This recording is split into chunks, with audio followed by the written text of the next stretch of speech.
Buenas. ¿Cómo están, gente? Ahí, bueno, este video lo lograrán un poquito después. Me disculpan, tenía una entrega de proyecto a las 6 y mi mundo se está colapsando sobre sí mismo. Y pues bueno, es lo que hay. En la racha de absolutamente todo lo que estoy haciendo saliéndome mal, por ejemplo, sobre el PDF que tenía, me di cuenta que se imprimió al revés. Entonces, los ejercicios están al revés, por alguna razón que francamente desconozco. Así que dejando esos problemitas de lado, vamos a empezar. Como les comenté por el grupo, lo que queda para esta semana es inducción. Normalmente yo hubiera dado esta semana como tal vez libre, entre comillas, porque el examen 2 ya se viene el lunes. Pero estamos un poco cortos de tiempo, porque pues la cátedra no se va a detener y apenas pasa el examen 2 van a seguir viendo materia. Y si queremos poder hacer un repaso grande al final para el último examen, que es donde se puede recuperar más, pues sí hay que cubrir con inductancia hoy para como llevar ese planeamiento y sacar libre tal vez como semana 16 para podernos hacer puramente tal vez un examen viejo o algo así. Pero bueno, entonces, inductancia. Vamos a hacer tres tipos de problemas. Primero con inductancia de objetos, vamos a ver después inductancia en circuitos y finalmente lo que viene siendo inductancia en circuitos, pero un poco más abstracta, como hablando específicamente de corrientes, no tanto con dibujos. Entonces, ok, lo primero es que nos dicen, un solenoide largo y recto tiene n espiras, área de sección transversal uniforme A y longitud L. Demuestre que la inductancia de este solenoide está dada por la ecuación L mayúscula es igual a mu sub 0, el área transversal por el número de espiras dividido al cuadrado entre L. Suponga que este campo magnético es uniforme dentro del solenoide E es igual a 0 en su exterior. La respuesta será aproximada, por lo que en realidad B es menor que los extremos en el centro. Por esta razón, la respuesta en realidad es un límite superior de la inductancia. Bueno, solenoide largo. Un solenoide largo es básicamente una figura que hemos visto la semana pasada. Es un cable o un conductor con un cable amarrado muchas veces embobinado de manera que todas tengan el mismo tamaño y el mismo radio y estén muy pegadas y por todo ese sistema se conduce una corriente una corriente y un campo eléctrico que tienen una dirección definidas. Entonces habíamos visto la semana pasada que la fórmula para el campo magnético de cualquier solenoide largo es tomar el mu sub 0, la constante, multiplicarlo por el número de vueltas que tiene el alambre, multiplicarlo por la corriente que se tiene y dividirlo entre la longitud. Recordemos que cuando nos dan SL es la longitud del solenoide, por decir algo de aquí. Sería increíble porque todo me sale mal, Dios mío, me voy a poner a llorar, se lo juro. Vamos, tú puedes, compa. Ay, Dios. Bueno, sí, básicamente la longitud L es de aquí hasta aquí. Cubre como la longitud, suena tonto, pero es la longitud del solenoide. Recordemos que no es lo mismo a que si nos pidiera la longitud del alambre desenrollado. Entonces, vamos a partir de esta fórmula. Esta fórmula es la fórmula de inductancia para un solenoide largo. Esta es una fórmula que realmente no interesa la derivación de dónde viene, pero sí nos interesa reconocerla porque es una fórmula que podemos usar directamente para sacar la inductancia en este tipo de solenoides. Y es lo que vamos a usar para llegar al tipo de solenoide que nos están planteando. Todos van a decir que la inductancia en este solenoide es igual a el número de espiras que se tiene por el flujo magnético que está atravesando este conductor dividido entre la corriente. Y recordemos que flujo magnético nosotros ya sabemos que es el campo magnético que se tiene por el área transversal. Y aquí básicamente estoy omitiendo la parte de coseno porque también recordemos que uno de los ejercicios de la semana pasada hablamos que cuando estamos trabajando con el flujo magnético del área transversal que se encuentra dentro de un solenoide, básicamente estamos trabajando con un ángulo recto. Entonces ese coseno vendría a no darnos importancia. Dios, está compuesta lenta hoy. Entonces lo que vamos a hacer es que vamos a unir estas dos fórmulas para hacer un pequeño despeje. Si sabemos entonces que el campo magnético es igual, el campo magnético por el área transversal es igual al flujo magnético, entonces nosotros podemos despejar flujo magnético de esta ecuación.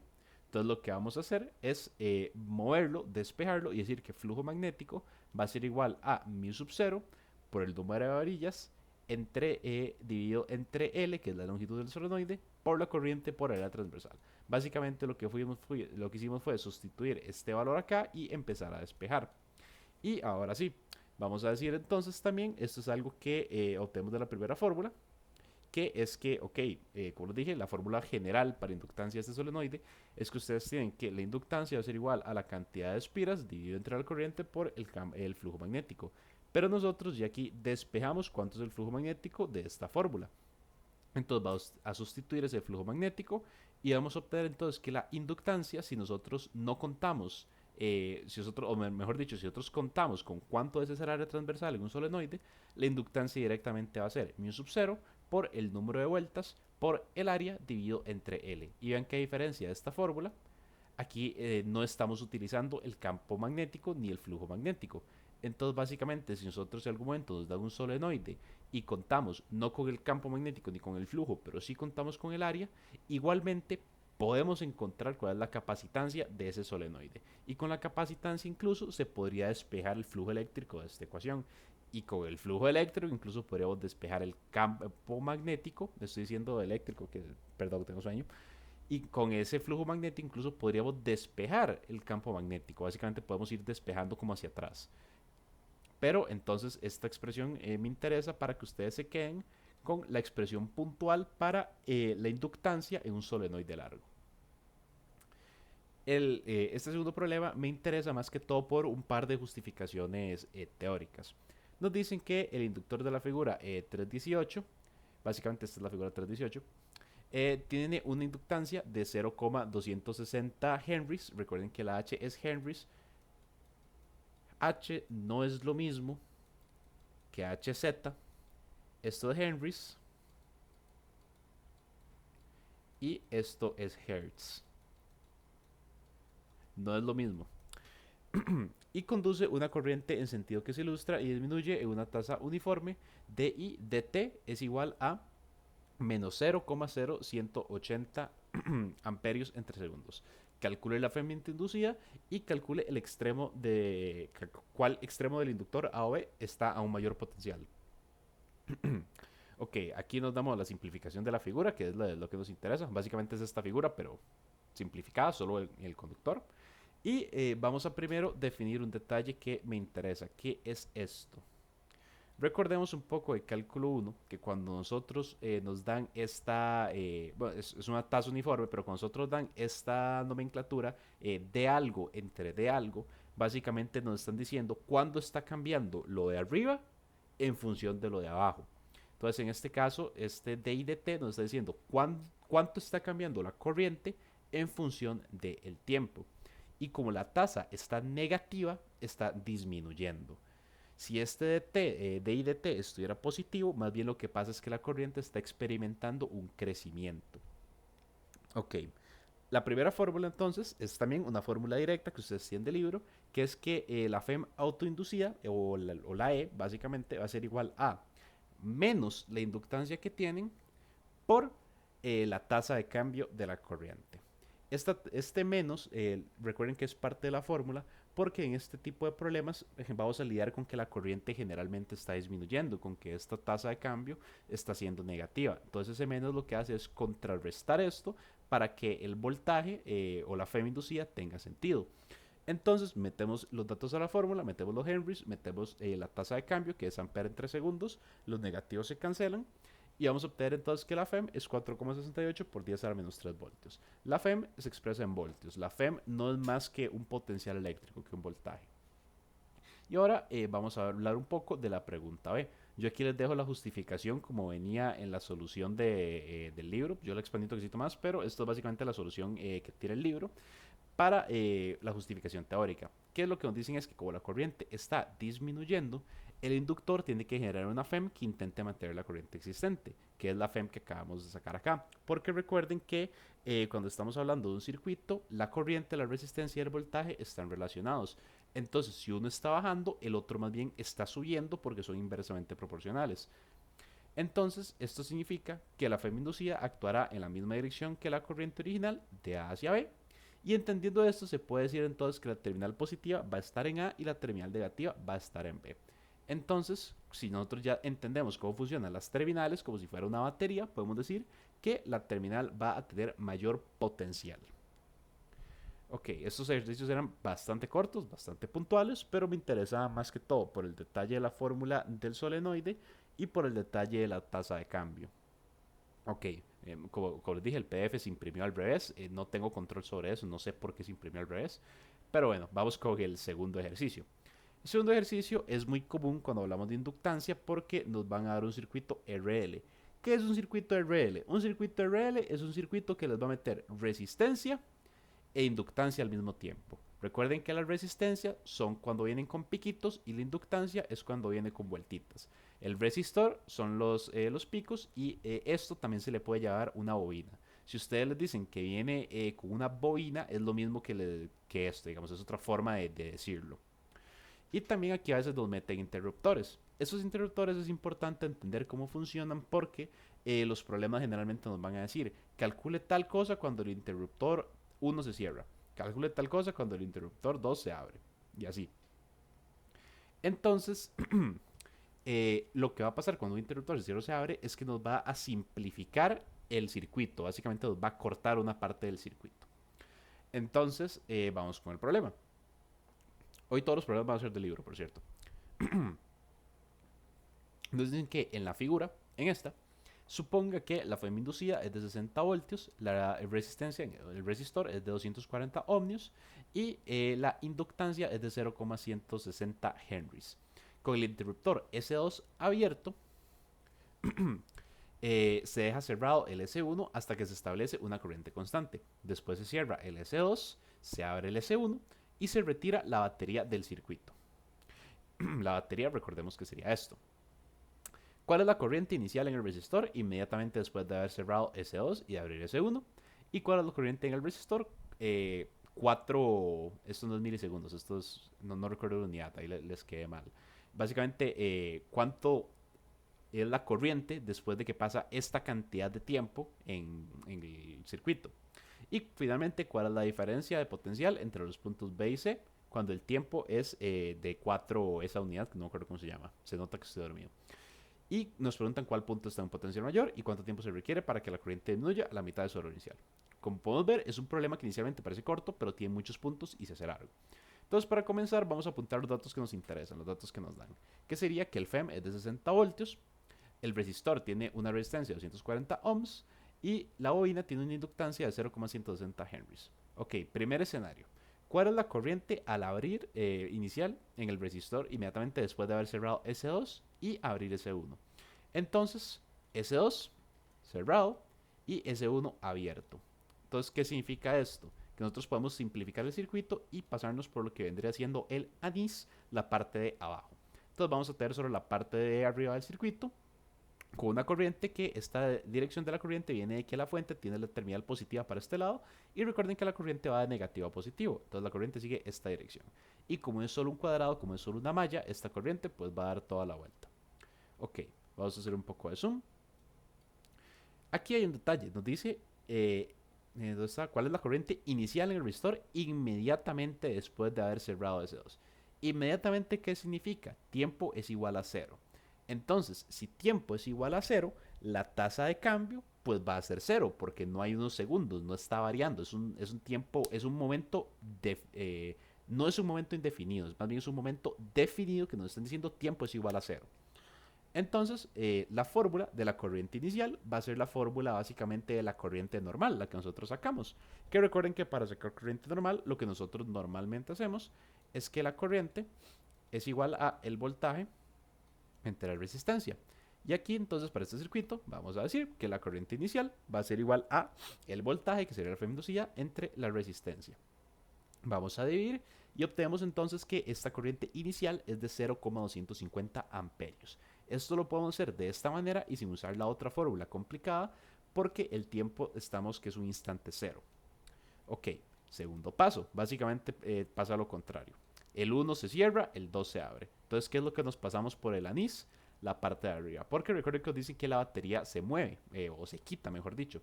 Entonces, solo nos va a quedar el circuito sin la batería. Ok, se mantiene la corriente inicial. ¿Por qué se mantiene la corriente inicial? porque pues el circuito necesita algo para funcionar, necesita un punto de inicio. Y si se quitó la batería, pues ese punto de inicio, lo único que nos queda es que sea esa corriente inicial. Entonces vamos a trabajar con esa corriente inicial. Y vamos ahora sí a decir la fórmula más compleja, que esta fórmula probablemente a ustedes no les guste porque a nadie le gusta, es que la corriente en el tiempo determinado con el que estamos trabajando va a ser la corriente inicial multiplicado por E elevado a la menos R sobre L, a la menos resistencia sobre inductancia multiplicado por ese tiempo en el que estamos trabajando. Aquí estamos entonces todavía en tiempo cero, ¿verdad?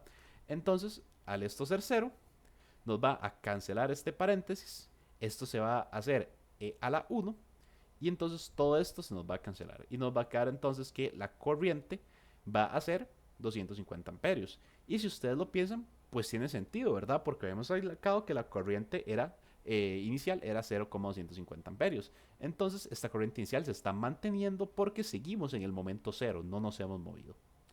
Ahora vamos a sacar entonces la parte como más importante de este problema, que es, ok, ¿qué pasa entonces cuando estamos trabajando ya ahora sí con un movimiento del circuito?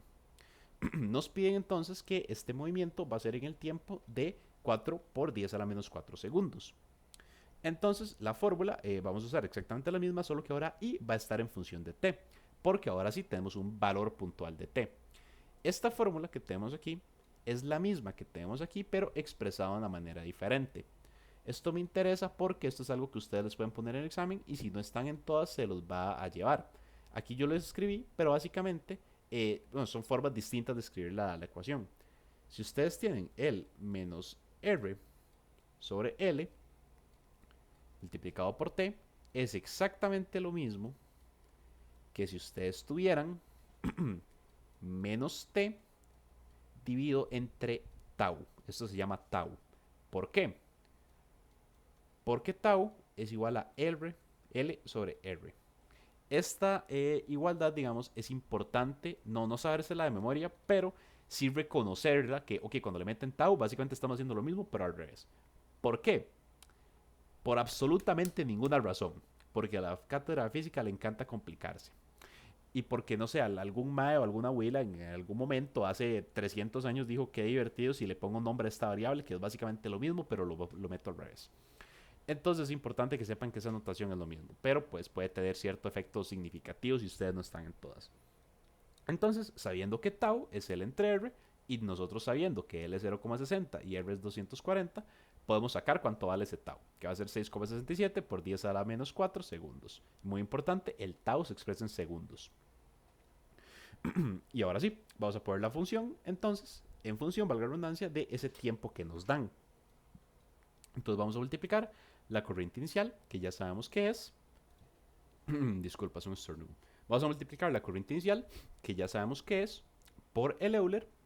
Ahora sí, elevado entre tiempo, que ya lo sustituimos por los 4 por 10 a la menos 4 segundos, dividido entre el tau, que lo calculamos aquí. Entonces, multiplicamos todo, metemos nuestra calculadora y nos da que la corriente al paso de 4 por 10 a la menos 4 segundos va a ser de 0,137. ¿Y qué es este valor? Este valor es menor al 0,250. Se cumple lo que vimos hace poquito, que es que la corriente, esa tasa de cambio, siempre va a ser negativa porque el circuito se está moviendo y esa corriente está bajando, la FEM está subiendo. Entonces, pues vemos que otra vez se cumple esa tasa de cambio porque la corriente está bajando. Nosotros no sabemos cuánto es esa tasa de cambio, pero vemos que la teoría se cumple. Ahora vamos con el paso 4. El paso 4 es un poco más teórico. Vamos a definir un par de cosillas. Vamos a recordar la pregunta. Nos dicen, ¿cuánto tiempo se requiere, bueno, cuál es el potencial mayor y cuánto tiempo se requiere para que la corriente disminuya a la mitad de su valor inicial? Entonces vamos a entender que la corriente está fluyendo de B hasta C. Básicamente está en esta dirección. En el resistor de B hasta A, esa corriente, pues si preguntan de dónde estoy sacando B a C, es que recuerden que en la figura inicial aquí tenemos el nodo A, el nodo B, el nodo C. Porque es por si quedan ahí medio bateados. Ok, la corriente, esa dirección ya la vimos, está de B a C. El resistor de B hasta A básicamente va a ser igual a multiplicar la corriente por la resistencia. Y el inductor de A a C, recuerden que inductor y bobina es lo mismo, va a haber un aumento de potencial para compensar. Es lo que estamos viendo, es lo que estamos hablando ahorita con la corriente. Cuando una cosa empieza a bajar, las otras tienen que empezar a subir para compensar. Entonces, como básicamente como esta corriente está bajando y el resistor de AB está en función de esta corriente que está bajando y la resistencia, es decir, este voltaje también va a estar bajando. Entonces, ¿qué es lo único que queda? Que nos tiene que subir el inductor. Y el inductor está de A hasta C. Entonces, el punto C va a tener más potencial que el B. Para verlo un poquito mejor, básicamente, esta resistencia, el voltaje que hay aquí, el voltaje que está asociado a esta resistencia, pues es corriente por resistencia. Pero esta corriente está disminuyendo. Entonces, como está disminuyendo, el voltaje también va a estar disminuyendo. Entonces, para que el circuito se mantenga, este inductor, esta bobina, tiene que más bien estar subiendo de inductancia. Tiene que estar subiendo de potencial para que la igualdad se mantenga, para que el circuito pues funcione, digamos. Entonces, lo que vamos a hacer entonces ahora es pues ver cuánto es ese potencial. Que ahora sí, vamos a decir, el voltaje de AB, como les dije, es la corriente por el resistor. Sabemos corriente y resistor. Y ahí está, ese potencial entre A y B es de 32,9 voltios. Y el último punto nos preguntan qué pasa cuando esa corriente se parte a la mitad. Nosotros ya sabemos que la fórmula de corriente es la corriente en función del tiempo, es igual a corriente inicial por Euler a la menos T entre tau. Entonces nos dicen qué pasa cuando la corriente se parte a la 2. Entonces pues vamos a partir esa corriente a la 2. Aquí entonces vamos a usar un poco de malicia. Recuerden que aquí yo cambié el I por I0 porque el mismo problema me lo dice que lo que yo tengo que saber es corriente inicial entre 2. Entonces vamos aquí a usar un poco de malicia y decir, pero aquí yo tengo I0 y yo tengo I0. Entonces vamos a buscar una forma de cancelarlos. Entonces vamos a dividir ambos lados por I0. De aquí nos va a quedar 1 medios y aquí el I0 se nos va a ir. Entonces nos va a quedar que 1 medio es igual a E elevado a la menos tau, a la menos t, perdón, de 1 medio. Esto no es t por 1 medio, esto es t en función de 1 medio. Nos va a quedar entonces que 1 medio es igual a E elevado a menos t en función de 1 medio entre tau. Ahora sí, vamos a aplicar logaritmo natural para despejar este E. Vamos a simplificar un poco y nos va a quedar entonces que este tiempo, recuerden, esto es tiempo en función de 1 medio, porque es el tiempo partido a la mitad, no es tiempo por 1 medio, va a ser igual a el tau por logaritmo natural de 2. Y nosotros ya sabemos cuánto vale este tau, porque lo habíamos sacado más arriba. Recuerden que es el inductor entre la resistencia. Entonces, ahora sí, vamos a multiplicar esto y vamos a decir, entonces, ese tiempo que yo estoy buscando cuando la corriente inicial se parte a la mitad es de 4,62 por 10 a la menos 4 segundos. Incluso ustedes podrían que hacer una verificación extra, que es meter este tiempo en esta fórmula para verificar que entonces el resultado, perdón, no en esta fórmula, mi error, meterlo en esta fórmula. Y van a ver que el resultado que les va a dar entonces va a ser la mitad de la corriente inicial. Es otra forma como de verificarlo en caso que les pidieran verifique que la corriente inicial partía a la mitad. Ok, vamos entonces ahora con este último que es probablemente el que más me interesa porque este tiene un concepto medio graciosillo de entender, pero a la vez es un concepto muy importante. Entonces, nos dicen, un capacitor de 20 microfarads se carga mediante una fuente de energía de 150 voltios. Después se desconecta la fuente y se conecta en serie con un inductor de 0,280 milihenries. Calcule la frecuencia de oscilación del circuito, la energía almacenada en el capacitor en el momento T0 microsegundos cuando se conecta con el inductor y la energía almacenada en el inductor, ahora sí nos da un tiempo, en T es igual a 1,3 milisegundos. Vamos a apuntar las constantes que os interesan, que es que la capacitancia es 20 microfarads, el voltaje es 150 voltios, la inductancia es 0,280 microhenries, milihenries, que han hecho con el micro, milihenries, y el tiempo es igual a 1,3 microsegundos. Vamos a recordar que cuando hagamos cálculos, esto nosotros tenemos que expresarlo en unidades del sistema de medidas. Entonces, este 20 microfarads lo vamos a expresar como 20 por 10 a la menos 6, esto lo vamos a expresar igual, Este milihenries lo vamos a expresar como 0,280 por 10 a la menos 3. A ver, farads, henries. Y esto también, entonces vamos a expresarlo como 1,30 por 10 a la menos 3 segundos. Porque recuerden que para que la magia de física 2 funcione, todo tiene que estar en unidades base del sistema de medidas. Entonces vamos paso por paso. Primero, calcule la frecuencia de oscilación.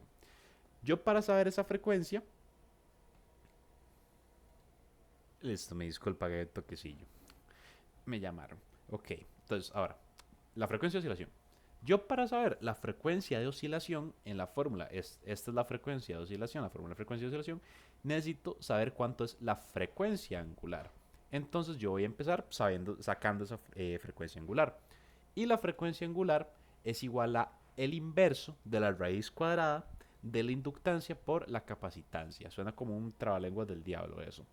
Pero bueno, entonces yo sabiendo entonces esto, puedo despejar mi fórmula de frecuencia de oscilación, porque ya yo sé cuánto es la frecuencia angular, entonces yo voy a decir que mi fórmula para frecuencia de oscilación va a ser la frecuencia angular entre 2pi, que va a ser lo mismo que el inverso de 2pi por la raíz cuadrada de la inductancia por la capacitancia. Estos son todos valores que yo tengo, nada más recuerden que aquí pasamos todo unidades del sistema internacional. Entonces, en vez de milihenries, hacemos por 10 a la menos 3 henries. Y en 10 de microfarads, hacemos 20 por 10 a la menos 6 farads. Multiplicamos esto, lo invertimos y nos va a dar entonces que la frecuencia es igual a 2,13 kilohertz. Recuerden, henries no es lo mismo que hertz. H no es lo mismo que Hz. Este era un resultado inmenso, entonces yo lo comprimí, en vez de poner 213.000, yo puse 2,13 kilohertz. Segunda parte, la energía almacenada en el capacitor en el momento t igual 0. Eso es muy curioso porque eso es algo que ustedes ya saben hacer, porque esto es la misma fórmula que ustedes pueden usar cuando estábamos viendo en campos eléctricos y todo eso, y cuando están viendo capacitores. Puede usar la misma fórmula para saber la energía almacenada, que es 1/2 por la capacitancia por el voltaje al cuadrado. Otra vez, son todos datos que nosotros tenemos. Entonces yo puedo decir, ok, de una vez, la energía almacenada es 0,225 joules. Recuerden, yo soy un necio con esto, pero recuerden, para que las unidades se les puedan cancelar, todo tiene que estar en unidades del sistema de medidas. Porque si ustedes multiplican microfarads por voltios, ustedes no me pueden decir a mí, no les compro yo que esos joules. En cambio, si ustedes multiplican farads por volts, ahí sí les puedo decir yo que esos joules. Y ahora sí, la parte que me interesa. Punto C. La energía almacenada en el inductor cuando T es igual a 1,3 milisegundos. Para yo saber qué es esa energía, yo necesito usar una fórmula un poco diferente. Esta fórmula que yo voy a usar, bueno, aquí la ven abajo, pero básicamente la energía almacenada en el inductor sí es un poco diferente de la energía almacenada en el capacitor. Pero van a ver que es muy curioso porque tiene la misma forma. ¿Cuánto es la energía almacenada en un capacitor? Es 1/2 por capacitancia por voltaje. ¿Y cuánto es la energía almacenada en un inductor? 1/2 por la inductancia por la, por la corriente a la 2. 100 es básicamente es la misma forma, digamos. La misma forma, nada más que están cambiando los valores. Pero bueno, entonces yo aquí, yo sé que yo tengo que usar esta fórmula, pero yo no tengo la menor idea de cuánto es esta corriente. Especialmente porque recuerden que me están diciendo aquí corriente en un tiempo en específico. Entonces, para usar la corriente en ese tiempo en específico, yo necesito usar la fórmula que habíamos visto ahorita. La fórmula esta incómoda que tiene un Euler. Entonces yo voy a plantear primero eso. Vamos a decir entonces que la otra manera que yo tengo de sacar cuánto es mi corriente en un punto determinado, es decir, mi corriente en función del tiempo va a ser igual a menos la frecuencia angular multiplicado por la carga multiplicado por el seno de mi frecuencia angular por el tiempo. Ahora, de aquí yo en realidad tengo más cosas de las que pensaría, porque esta carga yo la puedo sacar, porque yo tengo mi capacitancia y tengo mi voltaje. Y nosotros recordemos que la fórmula para, pues, básicamente es una fórmula de 3. Vamos a hacer el triangulito aquí. Vamos a recordar que carga es igual a capacitancia y voltaje. Esto es un triangulito. Entonces, Si yo quito la carga, me va a quedar capacitancia por voltaje. Es ese tipo de cosillas que pues hay que recordar. Entonces, capacitancia por voltaje sería farads por voltios, y eso me va a dar entonces en coulombs. Entonces recuerden que la carga es en coulombs y yo voy a decir, ok, entonces la carga yo la tengo, es 3 por 10 a la menos 3 coulombs. La frecuencia angular yo también la tengo, porque recuerden que ya había dicho que esa frecuencia angular no es más que el inverso de la inductancia por la capacitancia. Entonces, ok, ese valor yo ya lo tengo. Y de hecho, si yo no lo hubiera hecho la multiplicación aquí toda directa, podría ponerlo puntualmente. Pero bueno, yo me complico la vida, entonces pongo aquí que que la frecuencia angular va a ser entonces el inverso de la inductancia por la capacitancia, multiplicado por 1,3 por 10 a la menos 3 segundos, que es el tiempo. Entonces yo lo que voy a sacar es esta parte. Yo saco eso y esta multiplicación, ese es el detalle que me interesa. Esta multiplicación de frecuencia angular por tiempo va a dar en radianes. Este es un resultado importante. Para esto hay que manejar radianes, porque este resultado no son segundos, no son grados, este resultado son radianes. Y no solo son radianes, sino que son 17,37 radianes. Y aquí hay un detalle con el número 17,37 radianes, que yo no puedo hacer absolutamente nada con este número porque a mí no me sirve. ¿Por qué no me sirve? Aquí yo lo apunté, pero recordemos, voy a borrar esto, que si yo tengo un círculo tiene 360 grados. 360 grados en radianes es 2pi. ¿Qué significa esto? Que si yo tengo a un mae aquí y el mae me da una vuelta al círculo, hizo un recorrido de 2pi. Ese es el recorrido, eso es una vuelta completa de un círculo. Y ese resultado es algo muy importante. ¿Por qué? Porque si yo paso, si yo, básicamente, si yo paso 2 pi radianes, voy a apuntarlo aquí también, yo lo apuntaba, pero si yo paso 2 pi radianes, es 6,28 radianes. Entonces, la relación que yo tengo que meterme en la cabeza es que mi maecillo dándole una vuelta al círculo me va a durar 360 grados, o 2pi, o 6,28 radianes. ¿Y para qué me sirve esto a mí? Porque si yo comparo 17,37 radianes con el 6,28 radianes, pues el 17 es significativamente mayor. ¿Qué significa esto? Que yo no sé cuántas vueltas le está dando mi mae al círculo, porque yo no tengo comparación. Entonces lo que yo voy a hacer es sacar esa relación. ¿Y cómo hago esto yo? Entonces yo llego y voy a dividir 17,37 radianes, que son las vueltas que le está dando mi mae al círculo, y 6,28, que es el camino del círculo. ¿Cuánto mide ese círculo? Radianes se me dan con radianes, y entonces ahora sí, yo tengo que mi mae le está dando 2,77 vueltas completas a mi círculo. Y este sí es un resultado con el que yo puedo trabajar. Entonces, lo que vamos a hacer entonces es esto básicamente es un paso, un tostituruco. Hay otras maneras de resolver estos problemas, pero así fue como lo enseñó mi profe de Física 2 cuando yo llevé el curso, entonces pues se me hizo más fácil. Ustedes básicamente hacen esto por pasos. Paso 1, dividir, bueno, cuando su número se pasa de 6,28 radianes, si no se pasa no hay que hacer esto, pero si se pasa, paso 1, dividir su número de vueltas que da su mae entre el número de la distancia del círculo. Entonces ya tienen las vueltas exactas que da su mae, que en nuestro caso es 2,77. Entonces lo que vamos a coger nosotros es el número aproximado más bajo. ¿Cuál sería ese número aproximado más bajo? 2,77 sería 2. ¿Por qué voy a hacer esto? Porque aquí es donde se viene el tostituruco. A mí no me interesa que el mae dé 2 vueltas. A mí me interesa la diferencia después de que el mae dé 2 vueltas. Entonces yo tengo 2,77 vueltas. Entonces yo voy a decir, ok, redondeo para abajo. 2 vueltas. Yo voy a multiplicar 2 vueltas por 2pi. ¿Por qué por 2pi? Porque recordemos que 2pi es la trayectoria completa de una vuelta. Entonces yo multiplico 2 vueltas por 2pi. Eso va a ser 4pi. Lo paso a radianes, que sería 12,57 radianes. Y ahora sí, aquí viene el tostituruco. yo voy a restarle 12,57 radianes a mi número original, 17,37 radianes, y me va a dar 4,8 radianes. ¿Y qué es este número? Este número es la trayectoria equivalente que está haciendo mi MAE. Y este número siempre me va a dar menor que el resultado de la trayectoria, de la distancia de la trayectoria. Básicamente, este resultado, este 4,80, es este pedacito extra del resultado que yo no estoy tomando acá. Porque es mi resultado equivalente y es lo que yo necesito para calcular. ¿Para calcular qué? Mi seno. Porque ahora entonces ya yo puedo decir seno de 4,80 radianes. ¿Por qué? Porque si yo aquí meto un seno mayor a lo que mide el círculo, me va a dar un error. Entonces yo tengo el número equivalente de 17,37 radianes. El equivalente dentro del círculo es 4,80.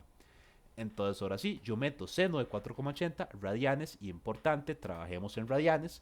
Esto me va a dar un parámetro adimensional que mi seno de 4,80 radianes entonces va a ser menos 0,996. Y ahora sí, yo con eso ya puedo aplicar mi expresión. Ya puedo sacar mi corriente. Porque entonces ahora sí, mi corriente en función del tiempo va a ser mi frecuencia angular, que recuerden que es esta parte de la expresión, que es 1,336 por 10 a la 4. Va a ser mi frecuencia angular por mi carga, que ya la saqué, por mi parámetro adimensional, que viene del seno de mi equivalencia de las vueltas, elevado al cuadrado.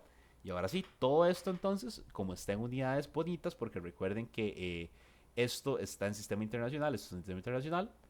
Ahora sí, multiplicamos todo y me va a dar que mi corriente, en función del tiempo que me están diciendo, es 39,92 amperios. Y ahora sí, entonces yo puedo, ya ahora sí, como saco mi corriente, meter la fórmula de la energía para una inductancia, que sería un medio por la inductancia por esta corriente que yo acabo de sacar. Multiplico y entonces yo saco que mi corriente almacenada en el inductor es de 0,225 joules. Noten, aquí una nota importante, este resultado es aproximadamente. No es como este resultado aquí que yo puedo decir con certeza es igual a 200,25. Si aquí les preguntaran, este resultado es aproximado. ¿Por qué es aproximado? Porque estamos pasando de pi a radianes. Estamos pasando como un método empírico de pi a radianes. Estamos trabajando con radianes y los senos de radianes no son exactos, sino que son aproximados. Entonces, si les hicieran una pregunta y la tosti pregunta, este resultado es aproximadamente la energía en el inductor es 0,225 joules. Ok, vamos entonces a hacer lo mismo, pero un poco más rápido. Un circuito LC, capacitancia-inductancia, que contiene un inductor de 80 milihenries y un capacitor de 1,25 nanofarads, oscila con una corriente máxima de 0,750 amperios. Calcule la carga máxima del capacitor y la frecuencia de oscilación en el circuito. Suponiendo que el capacitor tiene su carga máxima en el momento T0, calcule la energía almacenada en el inductor después de 200,50 milisegundos de oscilación. Nos dan la corriente con la que empezamos a trabajar, nos dan capacitancia y nos dan inductancia. Entonces, nosotros vamos a plantear esta fórmula. ¿Qué es esta fórmula? Esta fórmula, recuerden que esto es igual a U. Y esta fórmula de aquí es igual a U. No sé si lo recuerdan, pero esta fórmula la usábamos cuando trabajamos con capacitores en el primer examen de carga eléctrica. Básicamente esta fórmula viene de despejar esta. Nada más que aquí estamos trabajando con carga máxima y corriente máxima. Entonces le hacemos esa anotacioncilla. Pero básicamente de aquí es donde ustedes despejan esta fórmula y esta es la otra fórmula. Y las dos son de energía. Recordemos que la ley de conservación de la energía es que la energía pues no se destruye ni se va, solo se mantiene, solo se transforma. Entonces podemos nosotros igualarlas y decir que la energía en el capacitor va a ser, si la energía creada por la capacitancia va a ser igual a la energía creada por la inductancia. Y recuerden que eso en realidad es básicamente lo que sacamos aquí, porque estas dos energías están casi iguales. Ok, esta es aproximada y esta es exacta, pero están casi iguales. Entonces estamos planteando otra forma de ver esa igualdad. Dicho esto, entonces, vamos a sacar la carga. Aquí, yo les apunté esta formulita porque siento que es algo que les puede ser útil. No es algo difícil de aprender y siento que es algo que les puede ser útil en un momento de pánico. Que la carga es igual a la corriente por la raíz de LC. Entonces, eso es una manera rápida de sacar la carga. Ustedes aplican esa fórmula y entonces vamos a sacar que mi carga es 7,50 microcoulombs. Ok, carga lista. Segundo punto, frecuencia de oscilación. Ay, mira, no me di cuenta. Frecuencia de oscilación. Otra vez, como hicimos en el programa pasado, yo sé que mi frecuencia de oscilación es el inverso, recuerden la rima del diablo, es el inverso de la raíz cuadrada de la capacitancia por la inductancia. ¿Ok? Entonces yo saco ese inverso y me doy cuenta que mi frecuencia angular es 1, por 10 a la 5 radianes en 3 segundos. Yo igual que el examen pasado, en algún momento del fin de semana les voy a pasar la hojita con todo en qué se expresa cada unidad para, por si acaso. Pero ajá, es esto. Ok, tercer paso. Suponiendo que el capacitor tiene su carga máxima, en el momento T0, calcule energía almacenada en el inductor. Ah, mira, soy subnormal. Aquí nos preguntan la frecuencia de oscilación del circuito. Recuerden que la frecuencia de oscilación no es lo mismo que la frecuencia angular. Ajá, yo aquí actué como si hubiéramos terminado. La frecuencia de oscilación es esa frecuencia angular dividida entre 2pi. Entonces la frecuencia angular la dividimos entre 2pi y sacamos que esa frecuencia va a ser 15,9 kilohertz. Aquí esto no lo pedía el problema, pero yo lo agregué porque siento que no es una fórmula que se ve mucho. Esto es periodo. Esta T grande,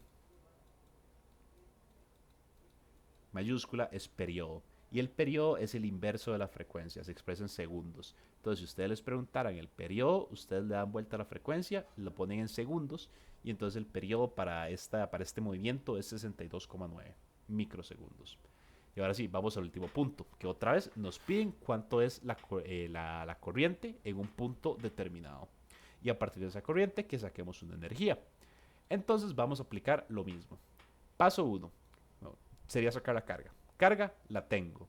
Frecuencia angular la tengo. Entonces a mí me interesa la multiplicación de la frecuencia angular por el tiempo. Ok. Frecuencia angular por tiempo. Frecuencia angular la tengo. Tiempo la tengo. Lo multiplico y esto me da 250 radianes. Como vimos la vez pasada, si la trayectoria de mi círculo es 6,28 radianes, pues 250 estamos absolutamente mamando. Estamos demasiado por encima. Entonces, otra vez vamos a dividir 250, que es las vueltas que está dando mi MAE. Vamos a dividirlo entre 6,83, que es la trayectoria, lo que mide el círculo.